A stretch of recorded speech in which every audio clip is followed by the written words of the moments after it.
hungry. I wonder what's in this giant fridge. It's so big. Oh.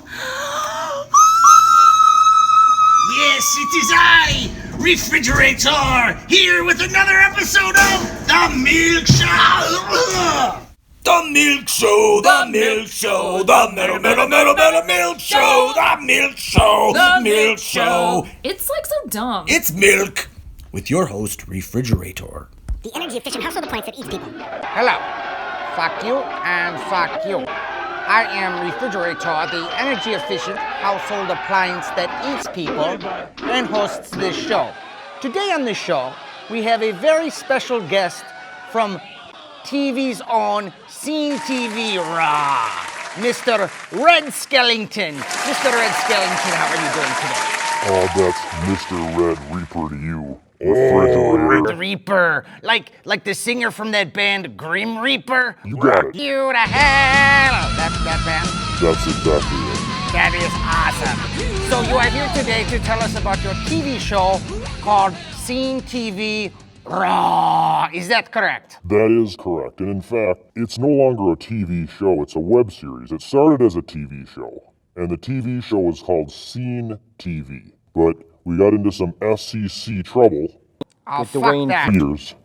Can I say that? Fuck that. We can say anything we want now because we're not FCC regulated. Dwayne Peters. So later, after we were given the boot by the FCC, after we had Dwayne Peters on, giving the salute that your fingers give all the time, Dwayne Peters.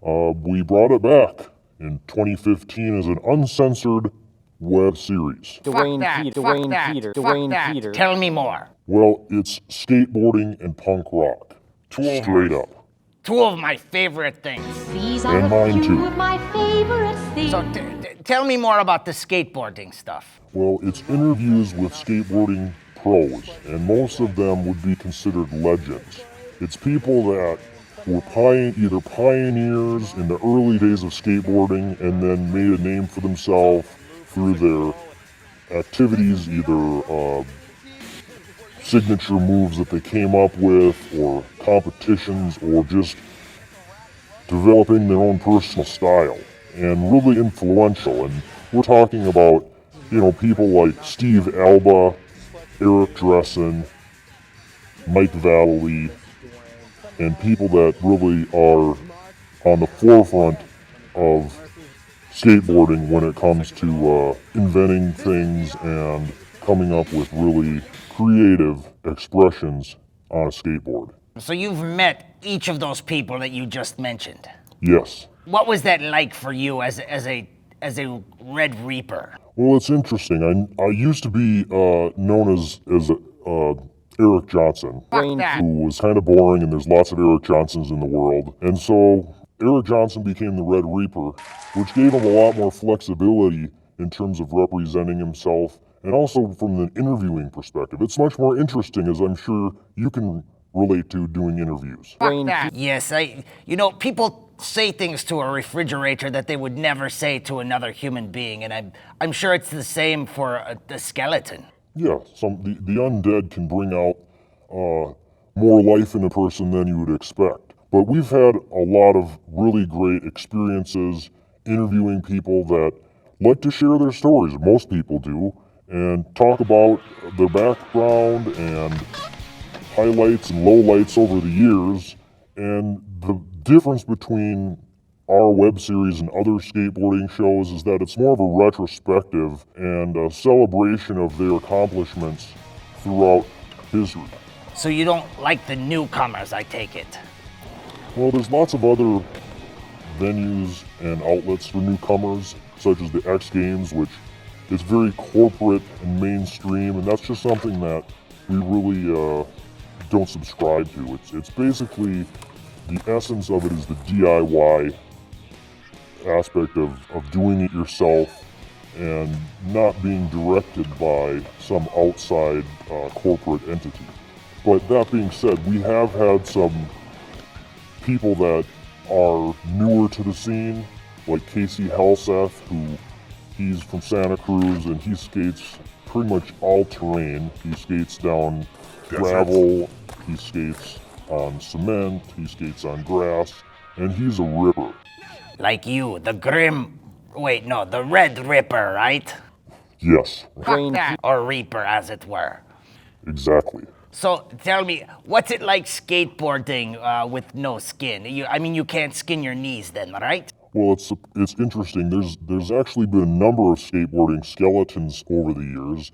You may have heard of the Bones Brigade, who are one of the most well-known group of skateboarding skeletons that started back in the early 80s and made quite a name for themselves.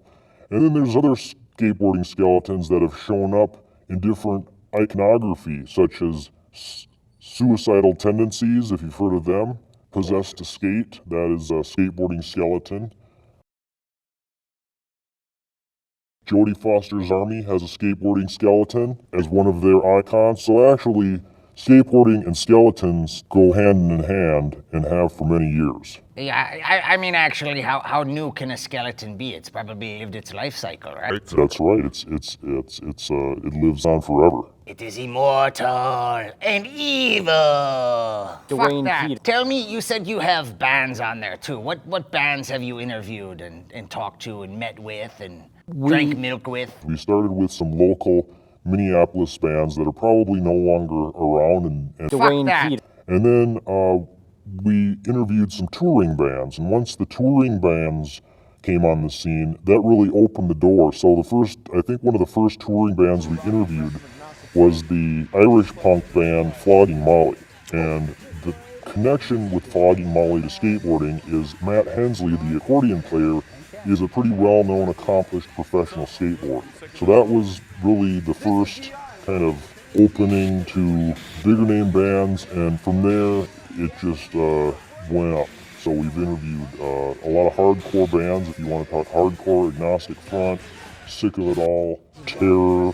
We've interviewed some legendary punk rock bands like The Damned, and interviewed The Weirdos and DI, and just the list goes on and on and on. And we've got so much material, in fact, now that there's no end in sight. We've done 16 webisodes that now are up online on scenetvraw.com. Put out about a new one every month. So the next month, we just came out with the current episode features the Subhumans from UK, and next month will be the band from Chicago, Illinois called the Fast Plants, who are a skate punk band on Beer City Records. So do all those bands skateboard themselves then? No, they don't, but there are some that do. One of the recent interviews that we did was with Jodie Foster's Army, and they really skateboard, and Brian, the lead singer, has his own pro model skateboard. And other bands that skateboard, like I mentioned, Flogging Molly, Mike Vallely, who is been in a number of bands, including a version of Black Flag, but he was a professional skateboarder. And there are a number of others that we've interviewed that go hand in hand. Dave Rule has a band called the Skatanic Rednecks, and they both skate. And Alan Losey has a band. He's another professional skateboarder. So anyway, skateboarding and music has gone hand in hand for many years, and that's part of one of the attractions for what we do. Any crazy stories from doing these interviews?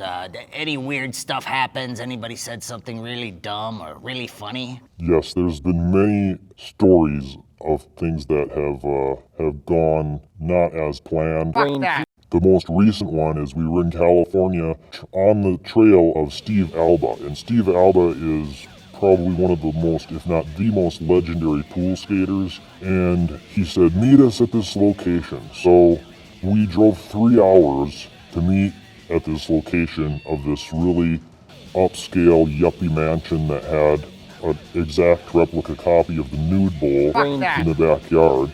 And just when we got there, he said, hey, where's Steve Alba? He's right there. And he said, hey, how's it going, Steve? Nice to meet you. He said, sorry, I've got to leave.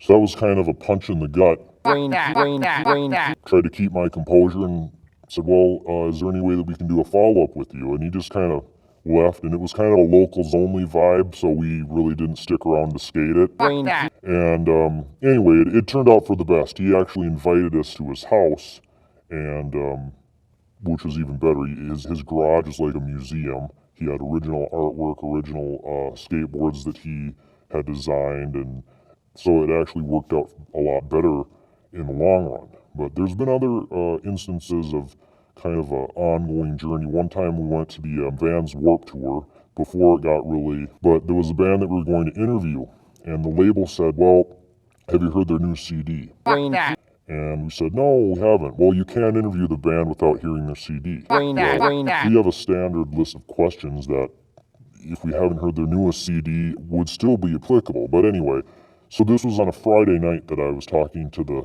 label rep. Saturday morning at 7 a.m., this truck pulls up to Scene TV Raw headquarters out in parts unknown. Here's a CD. You need to listen to it on the way to the tour. So we listened to it. It was not really groundbreaking. It was nothing that would have precluded us from doing an interview, but nonetheless, we listened to it. So we get to the venue. We went to 3 checkpoints, which was kind of like a scavenger hunt. And we finally got to the place to meet the band. At that point, the agent said, I'm sorry, that band is not doing interviews today. Fuck that. Well, we didn't do the interview. Fortunately, we went on to interview some other professional skateboarders and bands and, got in to see the show for free. But some of those things happen and are, you just don't know what's going to happen until you get there. So it's plan for the worst and hope for the best. Or at least you got in for free and didn't have to pay. That's one of the attractions of even doing it. What was one of the best interviews you ever did? The person who is at the top of the list that has been featured the most on Scene TV, and not on Scene TV Raw, that is something that will come in the future, but it's Mike Vallely.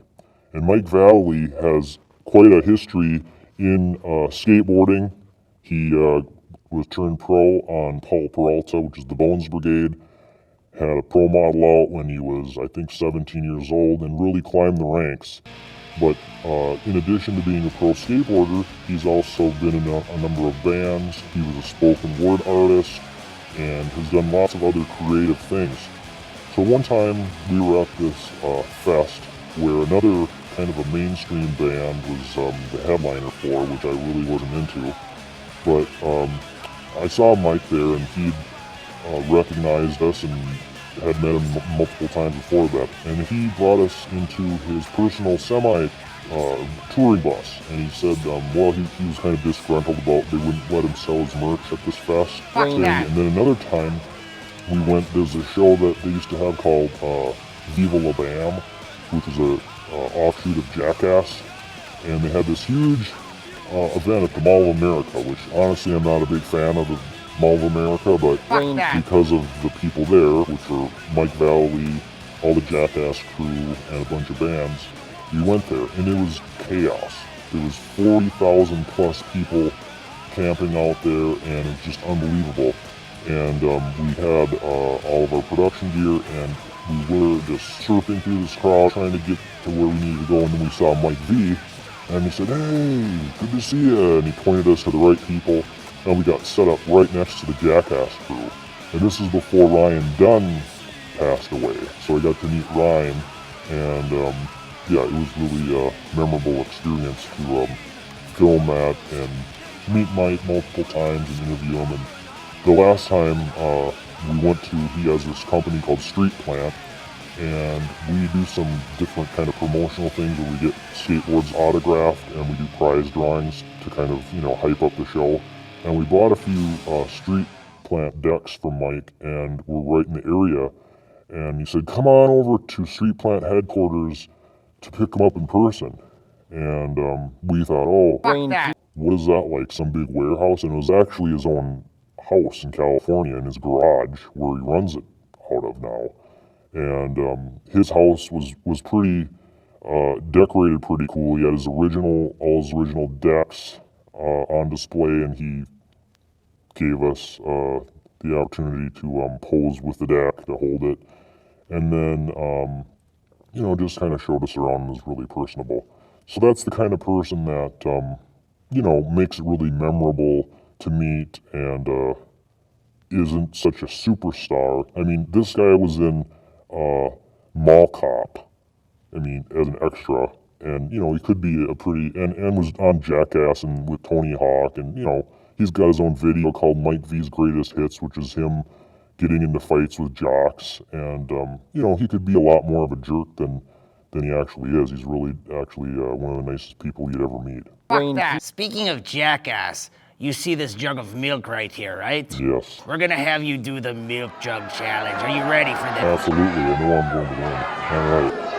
Chug, chug, chug, chug, chug, chug, chug, chug, chug, chug. Keep. Oh, you're finished already. It's no fair. You don't even have a stomach. Well, you didn't say what the rules were. I'd win every time. You could bring a whole milk truck up here and I would chug that too. Milk are strong for our bones. I like your style. You're right. Milk is full of calcium, good for a skeleton such as yourself. So, what else are you working on? What do you have coming up for Scene TV Raw? Well, as I mentioned before, we have many interviews that are already done in the can, but we do have a lot more in store. So far, the ones that were scheduled for that are coming up very soon are Doom. You've heard of them. They're from the UK. They've never played this part of the country before. We're scheduled to do an interview with them. Another band that is very legendary that is on their 40th anniversary tour is Stiff Little Fingers. So we're going to be doing an interview with them. And a few others that are on the list. And then we've also, it's interesting, we get different opportunities that pop up here and there. And there's a guy, his name's Don Hoffman, and his dad is named Stan Hoffman, who owned Upland Skate Park in California. And this is a very legendary skate park that all of the big shots in skateboarding started. Like Tony Alva, the Dogtown people, all the Santa Cruz people. So out of the blue, after the Salba episode came out, and in fact Salba, another really great part of it was he gave us his stamp of approval and shared it. And I get this email from Don Hoffman, who's working on a documentary about the Badlands, which is the area in California that the Upland Skate Park is located in.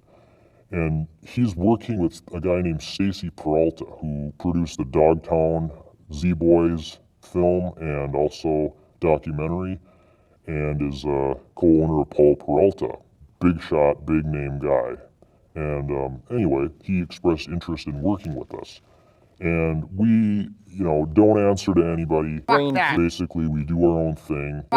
We keep it raw, and that's where the raw comes from, because we don't have an agenda. And in fact, that's worked to our advantage in many instances, because it's like in skateboarding or punk rock or any walk of life, you've got people that have history. And oftentimes, they have a beef with somebody, or they've got, something that they don't agree with. And for us, we don't really care. We just go into it neutral and let people speak what they want to about their own life and their own history. Have you ever fought anybody because of a question that you asked? Well, it came close to it with Doyle Wolfgang von Frankenstein. He is a very interesting fellow and has his own way of conducting interviews, or not. Wolfgang von Frankenstein is a pretty big guy. I think he's about 6'5", and he's really shredded and ripped. So we didn't want to, challenge it beyond that. But we like to fuck shit up. That's one of the things that we encourage people to do. And, if that comes to blows, most of the time we beat ourselves up, when we fall down. And, that's part of the fun as well. Yeah, so what happened between you and Doyle? I want to be the first to showcase this. Well, this was very recent. In fact, last weekend, we met Doyle. And, Doyle, of course, is a very accomplished icon of punk rock from the legendary Misfits band. With his brother, Jerry Only and Danzig, started the band in the late 70s. Like with other bands that we interviewed, that's the interesting part of it. To hear about what this backstory is. And with Doyle, it was just, he had his own list of questions that his agent gave us and things not to ask about. There was one thing that I can probably share that I did not ask to Doyle, but I've heard it from 3 different people. It was an infamous story about the Misfits.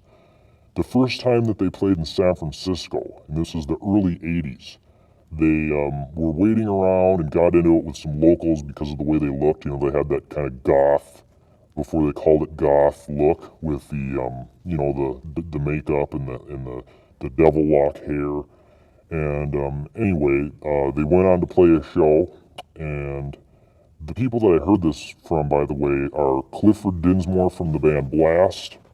I heard it from Sammy Town from the band Fang, and I heard it from George from the band Battalion of Saints. All people that we've interviewed, and you know, really iconic in hardcore punk. So anyway, as the story goes, they took the stage and people immediately started pelting them with cans and other foreign objects. And they got pissed off, and I believe it was Doyle who swung his guitar and hit a kid in the front row and just split his skull wide open. He just fucked him up big time. He just laid him out. Well, that didn't sit so well with the crowd. The crowd rushed the stage, smashed all of their equipment, and chased them out the back up these stairs. And at the time, it was some bouncers that worked there. They basically wouldn't let the mob of people chase them into their staging area, and they locked themselves in there. This happened apparently 9 o'clock at night, and they didn't leave until, I guess, 3 in the afternoon. After all the people had cleared out, they sneaked out the back, and you know, that was the last time they played in San Francisco for 10 years. And, you know, it was a pretty legendary show. And another funny aspect of that is there was another band in San Francisco called the Misfits, but was spelled with a Z. And they were some kind of like lame cover band. They had like mullets, and apparently Henry Rollins and Clifford from Blast were hanging out, and Misfits were warming up, and Henry says to Clifford, he said, "Hey, let's go check out the Misfits." And Clifford said, "Misfits? Why the hell would you want to see them? They're really lame." And that's before he knew that there was a Misfits from Lodi, New Jersey that are now infamous and, you know, legends in punk rock. The Misfits. Also, there was that Misfits on Gem, right? Do you remember? That's right, I do remember that. With Gem in the holograms, and then there was that bad girl band called the Misfits. That's the first time I heard Metallica covering the Misfits. I thought they were covering that band from Gem. Exactly. But it looks like they were covering the band from New Jersey, and the band from New Jersey looked absolutely nothing like the glitter rock band from Gem in the Holograms. But you know what I would like to see is I would like to see them tour together, all three of those bands, the Misfits, and then the legendary punk rock band Misfits. I think that would be an amazing showcase. Well, and if they made a theme-based tour, they might as well get a few others like the Kiss Fits. Have you heard of them before? Yes, they do Kiss songs and dress up like the Misfits. Or I think it's the other way around. They do Misfits songs and they dress up like Kiss. Well, it looks like we're just about out of time here. Is there anything else you would like to add? Well, I'd just like to encourage all of you people out there to check us out at sceneTVRaw.com. What I always end up saying on all of my own propaganda material with the Red Reaper Army is fuck shit up. Yes, fuck shit up. This is Sammy Town from Fang, and you're watching Scene TV Raw. Let's have it, boys and girls.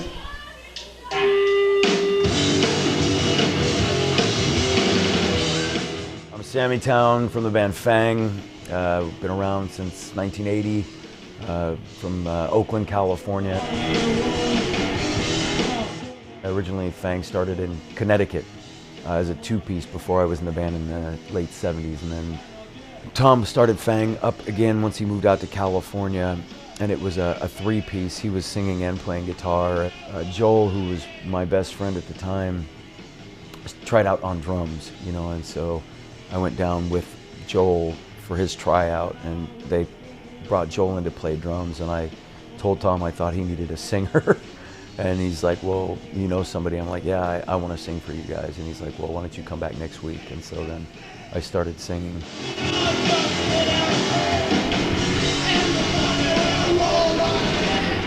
And I joined the band as a 15-year-old skater punk kid. And so that was the early 80s. There was a lot going on musically in the Bay Area in the late 70s, early 80s. A lot of incredible bands. There were no rules, and it was a fairly tight scene too, because it was, you took a lot of flack for being a punk rocker. And so that made the scene, just out of necessity, fairly tight and unified, you know, because we had to watch each other's back, you know. We did Not So Quiet on the Western Front, which was the first record that introduced a lot of bands. We had one song on that. Then Land Shark came out after that, and then Where the Wild Things Are came out. That was 83, 84. And then Fang moved to Germany in 1985. We recorded an album called Spun Helga. We were recording with this guy, Jörg Zima, who was Culture Club's sound guy. When Boy George went on tour, he took this guy, Jörg Zima, as his sound guy. But when he wasn't on tour with Culture Club, he had a recording studio in Bremen. So we were supposed to go back to record a record called Pissed Off Buddha, but I was dealing drugs overseas and my girlfriend got busted, so I was wanted by Interpol for international drug trafficking. So we couldn't go back to Europe to record. Watching and listening to the group Fang reaffirmed my fascination with punk rock. I'm fascinated by the allure, why anyone would like it. We ended up recording Pissed Off Buddha in San Francisco, but that was like at the time when everything just started falling apart. Some of the scenes of Dixie and Sam's love story have been acted out before. The roles were filled by the legendary underground punk rocker Sid Bishop of the Sex Pistols and his Juliet, Nancy Spungen. Sammy and Sid were both the leaders of the band. Dixie and Nancy loved being their girls, and both girls would end up murdered. All right, this next song goes out to D-Rock and anybody else who's been to San Quentin. After I got out of prison, we did American Nightmare. We hadn't put anything out till a few years ago. We recorded a full-length album called Here Come the Cops. I think Fang's probably better known for bands that have covered us. Metallica covered a Fang song. Green Day covers a Fang song.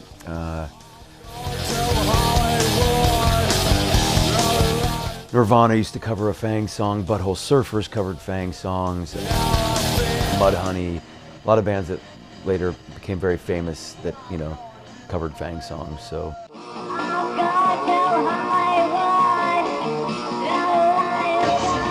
People know more about other bands that have covered us than, you know, than us. Somebody asked me, why would you do another record, you know, and I think for me it's like I got pissed off enough again, where I think I want to put out another record. I'm like, you know, so much shit that's fucked up. So yeah, we've been writing new songs for a new record. People say that they used to be punk rockers, and I don't get that, because to me it's like if you used to be, then you never fucking were. The money will roll round. Yeah! Fuck you! Good night!